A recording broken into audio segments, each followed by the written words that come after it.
Kita akan memulai pasien kedua pada hari ini dengan bernyanyi dari buku ND nomor 80 ayat 4 dan ayat 5.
Marhite-hite guarni debata ama, dohot guarni anakna Tuhan Yesus Kristus, dohot guarni todi perbadia, natumopa langit dohot tanoon. Amen. Songon pakaholongina di aka na di ibana na di portebion, lau songonido di haolongina sida rodi ujungna. Martangiang mahita. Ale Tuhan debata amani saluhut para sinaraon, nunga ditatap ho hami bangsomon, aidang majua ho mangalihon anakmu nasasadai, Tuhan Yesus Kristus, tutangan ni perdosa, asa taonon na haliaon dohot siak ni bagi sahat rodi hau na pinarsilang. Satu pahi hami marhite-hite asin roham, asa margugu hami jala marbenget ni roha, songon anak kaholongan ni rohami, diakka sitaonon, asa marsangap guarmu dohot anakmu Tuhan Yesus Kristus, dohot tod di perbadia marhite-hite hami. Amen. Maredde mahita.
Pada hari pertama dari hari raya roti tidak beragi, datanglah murid-murid Yesus kepadanya dan berkata, "Di mana engkau kehendaki kami mempersiapkan perjamuan Paskah bagimu?"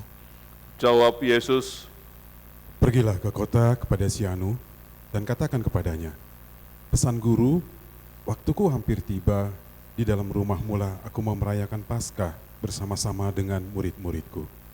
Lalu ia menyuruh 2 orang muridnya dengan pesan, Pergilah ke kota. Di sana kamu akan bertemu dengan seorang yang membawa kendi berisi air. Ikutilah dia dan katakanlah kepada pemilik rumah yang dimasukinya, pesan guru, di manakah ruangan yang disediakan bagiku untuk makan Paskah bersama-sama dengan murid-muridku? Lalu orang itu akan menunjukkan kamu sebuah ruangan atas yang besar, yang sudah lengkap dan tersedia. Disitulah kamu harus mempersiapkan perjamuan Paskah untuk kita. Maka berangkatlah kedua murid itu, dan setibanya di kota, didapati mereka semua seperti yang dikatakan Yesus kepada mereka. Lalu mereka mempersiapkan Paskah. Setelah hari malam, datanglah Yesus bersama-sama dengan ke-12 murid itu. Mereka sedang makan bersama, dan iblis telah membisikkan rencana dalam hati Yudas Iskariot, anak Simon, untuk mengkhianati dia. Yesus tahu bahwa Bapanya telah menyerahkan segala sesuatu kepadanya, dan bahwa ia datang dari Allah dan kembali kepada Allah. Lalu bangunlah Yesus dan menanggalkan jubahnya.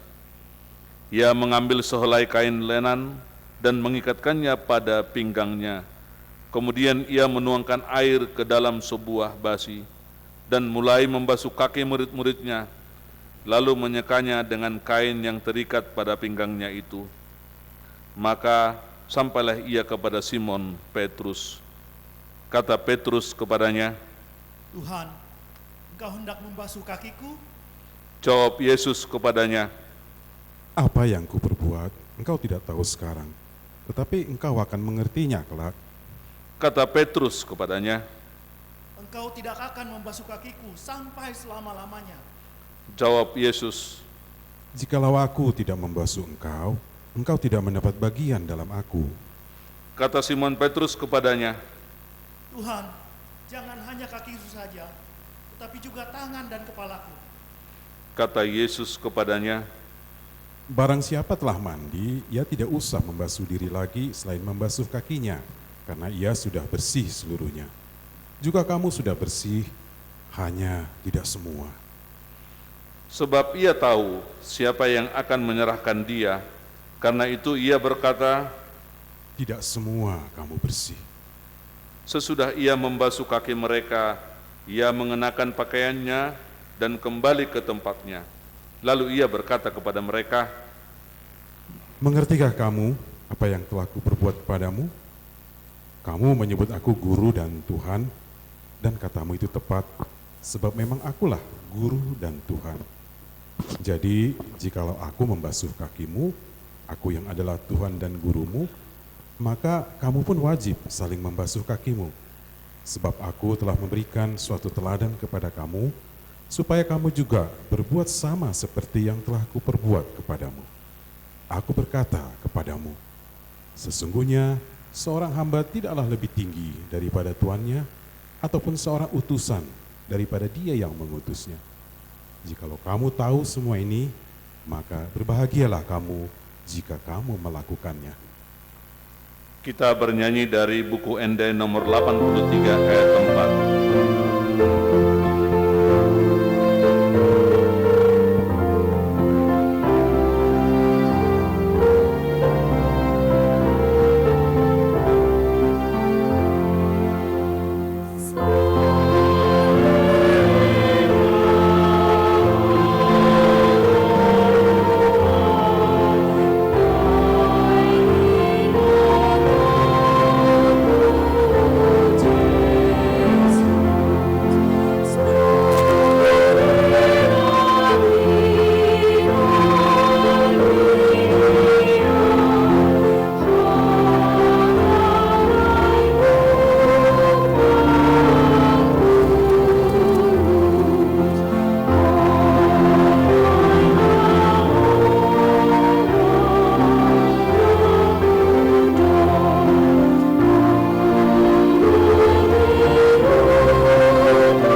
Dan ketika mereka sedang makan, ia berkata, Aku berkata kepadamu, sesungguhnya seorang di antara kamu akan menyerahkan aku.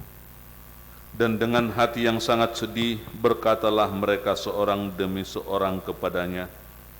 Bukan aku ya Tuhan. Ia menjawab, Dia yang bersama-sama dengan aku mencelupkan tangannya ke dalam pinggan ini, dialah yang akan menyerahkan aku. Anak manusia memang akan pergi sesuai dengan yang ada tertulis tentang dia. Akan tetapi celakalah orang yang olehnya anak manusia itu diserahkan. Adalah lebih baik bagi orang itu sekiranya ia tidak dilahirkan. seorang di antara murid Yesus, yaitu murid yang dikasihinya, bersandar dekat kepadanya di sebelah kanannya. Kepada murid itu Simon Petrus memberi syarat dan berkata, Tanyalah siapa yang dimaksudkannya. murid yang duduk dekat Yesus itu berpaling dan berkata kepadanya, Tuhan, siapakah itu? jawab Yesus, Dialah itu yang kepadanya aku akan memberikan roti sesudah aku mencelupkannya. sesudah berkata demikian, ia mengambil roti, mencelupkannya dan memberikannya kepada Yudas, anak Simon Iskariot. Dan sesudah Yudas menerima roti itu, ia kerasukan iblis. Maka Yesus berkata kepadanya, Apa yang hendak kau perbuat? Perbuatlah dengan segera. Yudas menerima roti itu, lalu segera pergi. Pada waktu itu hari sudah malam. Kita bernyanyi.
Dan ketika mereka sedang makan, Yesus mengambil roti, mengucap berkat, memecah-mecahkannya, lalu memberikannya kepada murid-muridnya dan berkata, Ambillah, makanlah, inilah tubuhku. sesudah itu ia mengambil cawan, mengucap syukur lalu memberikannya kepada mereka dan berkata, Minumlah kamu semua dari cawan ini, sebab inilah darahku, darah perjanjian yang ditumpahkan bagi banyak orang untuk pengampunan dosa. Akan tetapi aku berkata kepadamu, mulai dari sekarang, aku tidak akan minum lagi hasil dari pokok anggur ini, sampai pada hari aku meminumnya, yaitu yang baru, bersama-sama dengan kamu dalam kerajaan Bapakku. kita bernyanyi dari buku ND nomor 153 ayat 4.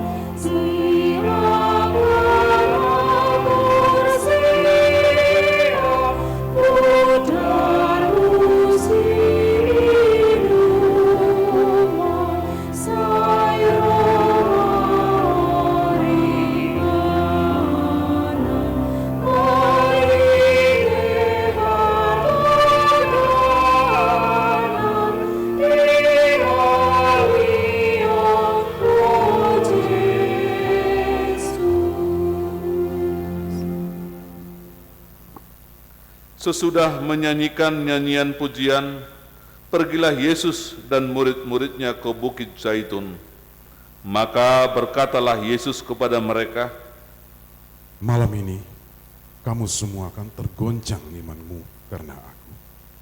Sebab ada tertulis, aku akan membunuh gembala dan kawanan domba itu akan tercerai-berai. Akan tetapi, sesudah aku bangkit, aku akan mendahului kamu ke Galilea.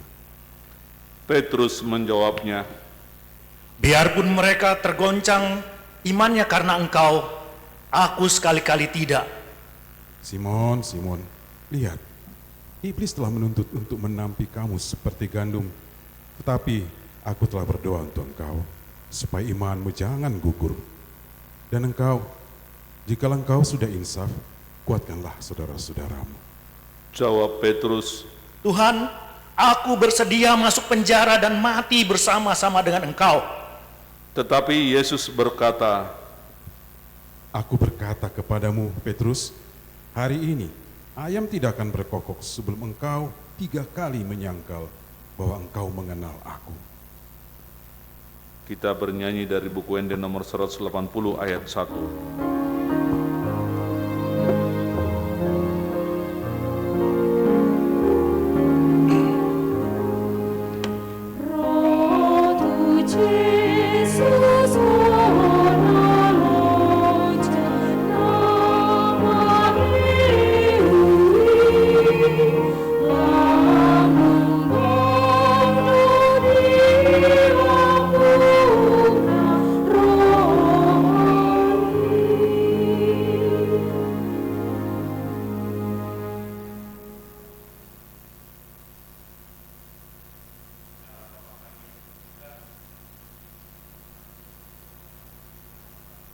Kami di tempat ini. Kami bersyukur juga Tuhan, karena Engkau senantiasa memberikan kesempatan bagi kami untuk mengenang, mengingat segala karya penebusan-Mu melalui anak-Mu Yesus Kristus. Itulah yang kami lakukan pada kesempatan ini Tuhan. Tuhan, kami ingin disapa oleh firman-Mu. Biarlah Engkau berfirman, sehingga kami dapat menangkap apa yang Kau inginkan dalam kehidupan kami masing-masing. Di dalam Kristus kami berdoa. Amin. Saudara, saya akan bacakan firman Tuhan dari Matius pasal 26 ayat mulai dari 19 atau ayat 17, tapi ayat 19 saya baca sampai ayat 29. Demikian firman Tuhan. Lalu murid-muridnya melakukan seperti yang ditugaskan Yesus kepada mereka dan mempersiapkan Paskah. Setelah hari malam, Yesus duduk makan bersama-sama dengan ke-12 murid itu. Dan ketika mereka sedang makan, Ia berkata, Aku berkata kepadamu, sesungguhnya seorang di antara kamu akan menyerahkan aku. Dan dengan hati yang sangat sedih berkatalah mereka seorang demi seorang kepadanya, Bukan aku ya Tuhan. Ia menjawab, Dia yang bersama-sama dengan aku mencelupkan tangannya ke dalam pinggan ini, dialah yang akan menyerahkan aku. Anak manusia memang akan pergi sesuai dengan yang ada tertulis tentang dia, akan tetapi celakalah orang yang olehnya anak manusia itu diserahkan. Adalah lebih baik bagi orang itu sekiranya ia tidak dilahirkan. Yudas yang hendak menyerahkan dia itu menjawab, katanya, Bukan aku ya Rabi? Kata Yesus kepadanya, Engkau telah mengatakannya. Dan ketika mereka sedang makan, Yesus mengambil roti, mengucap berkat dan memecah-mecahkannya, lalu memberikannya kepada murid-muridnya dan berkata, Ambillah, makanlah, inilah tubuhku. Sesudah itu ia mengambil cawan, mengucap syukur, lalu memberikannya kepada mereka dan berkata, Minumlah kamu semua dari cawan ini, sebab inilah darahku, darah perjanjian yang ditumpahkan bagi banyak orang untuk mengampuni dosa. Akan tetapi aku berkata kepadamu, mulai dari sekarang aku tidak akan minum lagi hasil pokok anggur ini sampai pada hari aku meminumnya, yaitu pada yang baru bersama-sama dengan kamu dalam kerajaan Bapakku. Demikian firman Tuhan. Saudara, saya ingin mengajak kita untuk mengingat tentang penetapan perjamuan kudus. Setelah Yesus mengutus murid-muridnya untuk mempersiapkan perjamuan Paskah dengan segala tanda yang diberikannya, dengan segala perintah yang mungkin kalau secara pikiran sangat aneh, tetapi mereka melakukannya dan mempersiapkan perjamuan Paskah bersama dengan Yesus. Setelah itu pada malam hari Yesus bergabung dengan murid-muridnya di ruang atas dan merayakan hari Paskah. Saudara-saudara, perayaan Paskah adalah waktu untuk mengingat peristiwa-peristiwa kasih Allah dalam kehidupan bangsa itu. Tentulah suatu perayaan yang penuh dengan sukacita, karena mereka mengingat kisah keluaran dari tanah perbudakan di Mesir. Karena mereka mengingat bagaimana kasih Allah menyertai mereka dalam perjalanan mereka menuju tanah yang dijanjikan Tuhan. Malam ini, pada kesempatan ini saudara-saudara, saya ingin kita membayangkan suasana dalam ruangan di mana Yesus dan murid-muridnya melakukan perjamuan terakhir. Seperti yang dicatat oleh Matius di pasal 26 tadi. Dapatkah kita membayangkan? Kalau saya membayangkannya, saat itu adalah saat yang penuh dengan sukacita, mengingat kasih Tuhan, menceritakan kembali kasih-kasih Tuhan kepada sesama yang melakukan perjamuan bersama itu. Jadi ruangan itu pada malam itu, dan ketika para murid sedang merayakan, pasti penuh dengan tawa dan sukacita. Sukacita dengan berbagai cerita tentang kesetiaan Tuhan, menikmati makanan yang telah disediakan. Tetapi tiba-tiba suasana berubah. Ketika Yesus berkata, "Aku berkata kepadamu, sesungguhnya seorang di antara kamu akan menyerahkan aku." Bagaikan petir di siang bolong, saudara-saudara. Bayangan perubahan suasana pasti nampak di situ. Hati mereka tiba-tiba menjadi sedih. Kita lihat tadi di teks kita, dinyatakan mereka menjadi amat sedih oleh pernyataan Yesus. Tiba-tiba bergeser dari sukacita perayaan atau pesta menjadi kesedihan yang sangat mendalam. Saudara yang dikasihi Tuhan kita Yesus Kristus, oleh sebab itu mereka satu persatu bertanya kepada Yesus, "Bukankah aku ya Tuhan?" Kecuali Judas Iskariot. Karena Judas Iskariot tidak menggunakan kata Tuhan, tapi dia menggunakan kata Rabi. Yang lain menggunakan sapaan Tuhan yang menunjukkan bahwa murid-murid yang lain itu mempunyai penghormatan yang lebih. Tetapi Yudas menurunkan penghormatan itu dengan berkata, "Bukankah aku ya Rabi?" Saudara yang dikasihi Tuhan kita Yesus Kristus, meskipun Yesus tidak menjawab pertanyaan para murid dan pertanyaan Yudas sendiri, tetapi dia sekali lagi mengulang apa yang dia nyatakan di ruangan itu. Kemudian mereka melanjutkan makan. Saudara, kita lihat di sini semacam roller coaster emosi.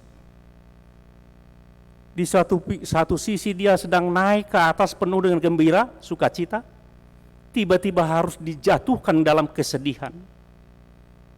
Dan kemudian naik lagi, mereka makan dengan gembiranya. Inilah gambaran dari kehidupan kita, saudara-saudara. Kehidupan kita tidak terus dalam kegembiraan, kehidupan kita tidak terus dalam kesedihan, tetapi ada naik turunnya seperti naik roller coaster. Saya tidak pernah naik roller coaster karena saya takut. Tetapi begitulah gambaran hidup ini tuh. Saudara, mungkin saat ini juga kita dalam keadaan sedih, dalam keadaan tertekan dalam suasana yang terjadi atau dalam keadaan yang kita hadapi saat ini.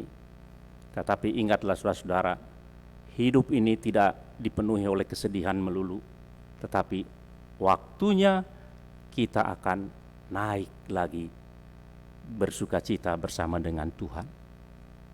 Saudara yang dikasihi Tuhan kita Yesus Kristus, kenapa murid-murid itu merasa sedih dengan perkataan ini, dengan perkataan Yesus ini?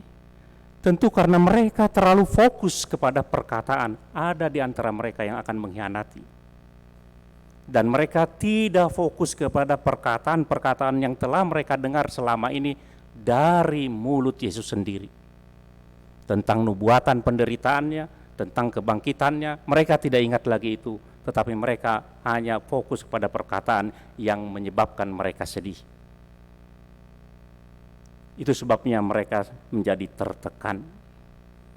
Saudara yang dikasihi Tuhan kita Yesus Kristus, demikianlah hidup ini saudara-saudara.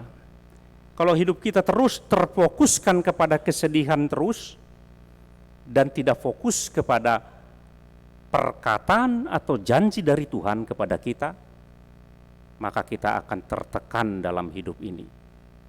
Jangan terlalu tertekan oleh suasana hari ini saudara-saudara. Ingat, janji-janji Tuhan tidak akan pernah gagal. Dia akan menyertai kita sampai pada akhirnya. Saudara-saudara yang dikasihi Tuhan kita Yesus Kristus, Yudas berbicara dan berkata, "Rabi, apakah saya?" Yudas sekali lagi mengidentifikasi Yesus sebagai guru, bukan sebagai Tuhan. Dia hanya melihat Yesus itu guru, bukan Tuhan yang mempunyai otoritas atas dirinya. Dan kemudian hari dia menyesali perbuatannya. Saudara yang kasih Tuhan kita Yesus Kristus, pengkhianatan Yudas seharusnya menjadi peringatan bagi kita. Jadi jangan merasa diri sebagai seorang yang sudah kuat, saudara-saudara. Yudas selama 3 tahun bersama dengan Yesus. Yudas selama 3 tahun mendengar perkataan Yesus. Yudas selama 3 tahun menyaksikan mujizat yang dilakukan Yesus. Bahkan bersama-sama makan dari satu pinggan bersama Yesus. Tetapi dengan janji 30 keping emas dia dapat berkhianat. Saudara yang dikasihi Tuhan Yesus Kristus, demikian juga dalam hidup kita ini saudara-saudara. Bisa saja kehidupan kita ini mungkin selama ini penuh dengan ketaatan, tetapi hati-hati saudara-saudara. Dalam waktu singkat bisa kita melakukan kegagalan seperti yang dilakukan oleh Yudas Iskariot.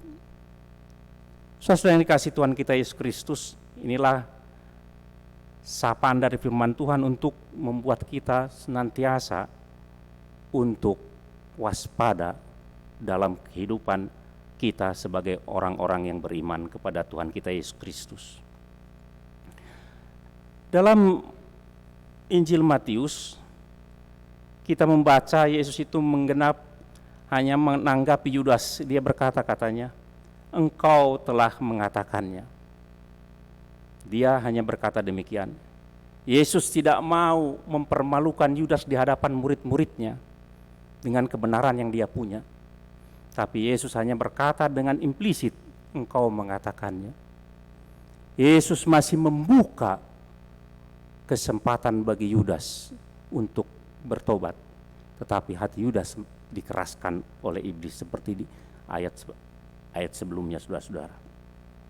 Saudara yang dikasihi Tuhan kita Yesus Kristus, Yudas tidak mengakuinya. Tetapi Yesus tahu. Itulah yang sering kita lakukan dalam hidup ini saudara-saudara. Kita sering tidak mengakui, tetapi Tuhan tahu apa yang di dalam hati kita ini. Oleh karena itu tidak ada gunanya kita bersembunyi dengan kata-kata. Tidak ada gunanya kita bersembunyi di hadapan Tuhan, karena Tuhan tahu semua yang ada dalam hati kita. Tetapi Tuhan mungkin pada saat ini seperti terhadap Yudas, dia tidak mau mengkonfrontir di hadapan orang, mempermalukan Yudas. Itu sebabnya kemudian dia menetapkan perjamuan kudus. Dia mengangkat roti, mengucap syukur dan memberkatinya, dan menetapkanlah perjamuan kudus. Dia berkata demikian. Kesaksian Matius, dia berkata demikian Matius. Dan ketika mereka sedang makan, Yesus mengambil roti, mengucap berkat, memecah-mecahkannya, lalu memberikannya kepada murid-muridnya dan berkata, ambillah, makanlah, inilah tubuhku. Sesudah itu dia mengambil cawan, mengucap syukur dan memberikannya kepada mereka dan berkata, minumlah kamu semua dari cawan ini, sebab inilah darahku, darah perjanjian yang ditumpahkan bagi banyak orang untuk pengampunan dosa. Pertama sekali mereka makan makanan, tentu makanan Paskah, seperti yang ditetapkan oleh tradisi orang Yahudi. Kemudian mereka mengetahui ada seorang di antara mereka yang mengkhianati Yesus, yang akan mengkhianati Yesus. Kemudian kembali mereka makan. Kemudian Yesus berbicara tentang makan dan minum darah. Kemudian mereka selesai makan dan menyanyikan lagu pujian. Kemudian mereka berangkat menuju Taman Getsemani, di mana Yesus akan menghabiskan waktu 1 malam untuk berdoa dan memberitahukan segala sesuatu yang membuat murid-murid tambah goncang imannya. Saudara, kita harus meluangkan waktu untuk mengingat semua yang dilakukan Tuhan ke dalam kita. Itu sebabnya dalam menetapkan perjamuan kudus, perbuatlah demikian untuk mengingat akan daku. Oleh karena itu, saudara-saudara, ketika kita memegang roti dan anggur dalam perjamuan kudus, pertama yang harus kita lakukan adalah mengingat Yesus yang mati di kayu salib demi kita. Mengingat Yesus ini perlu, saudara-saudara. Mengingat Yesus yang hancur untuk kita. Yang mengingat Yesus yang mati untuk menggantikan kita. Dicambuk, ditertawakan, ditolak, ditikam, dan segalanya untuk kita. Ketika kita memegang cawan perjamuan kudus, kita harus ingat bahwa Tuhan bersedia bersekutu dengan kita.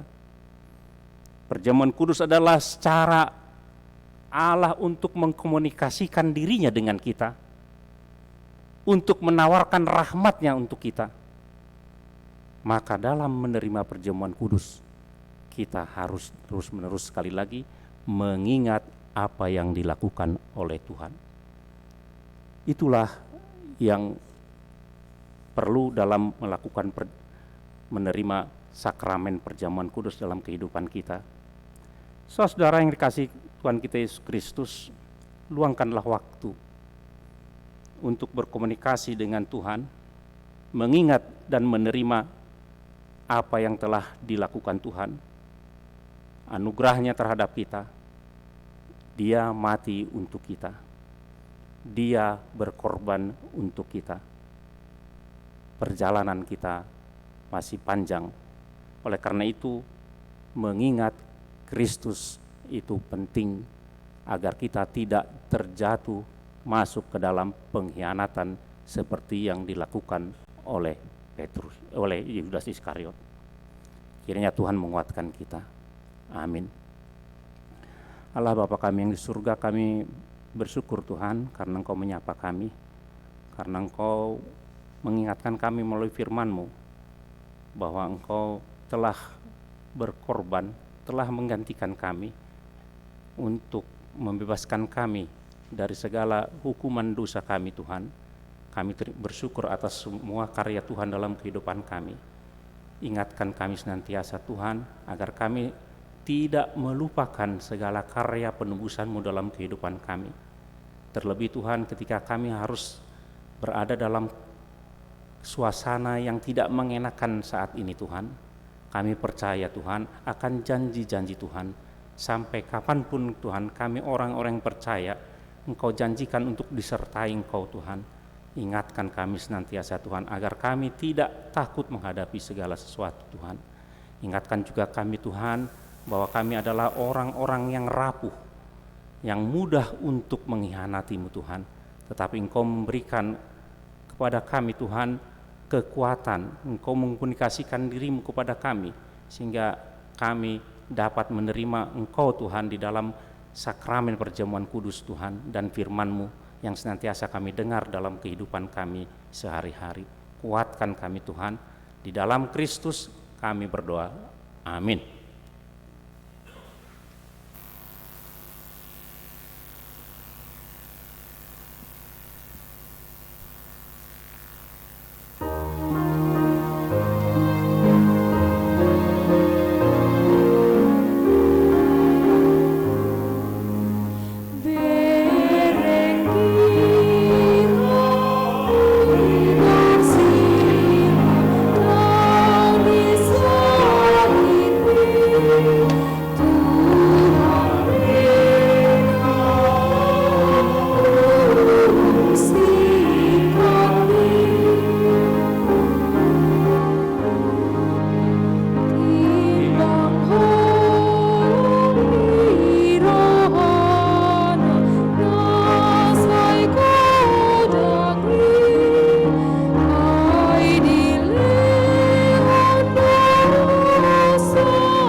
Rabandok mai tadi tangyang hato patay. Alia manami na di Banua Ginjang, saya pinarbadia ma guarmu, saya Roma harajaonmu, saya sawat molomoni roham di Banua Tongaon song na di Banua Ginjang, leo matu hami sadari unang ulas siapa. Idosa nidongan nomor 2 Tuhan. Unak kami togi untuk pangunjuna. Palua mahami sian pangaku. Ayhon aku na harajaon, dohot aku kuun. Roda sangapon saliling. Amin. Di pasu-pasu jala de ramoti Tuhan de batama.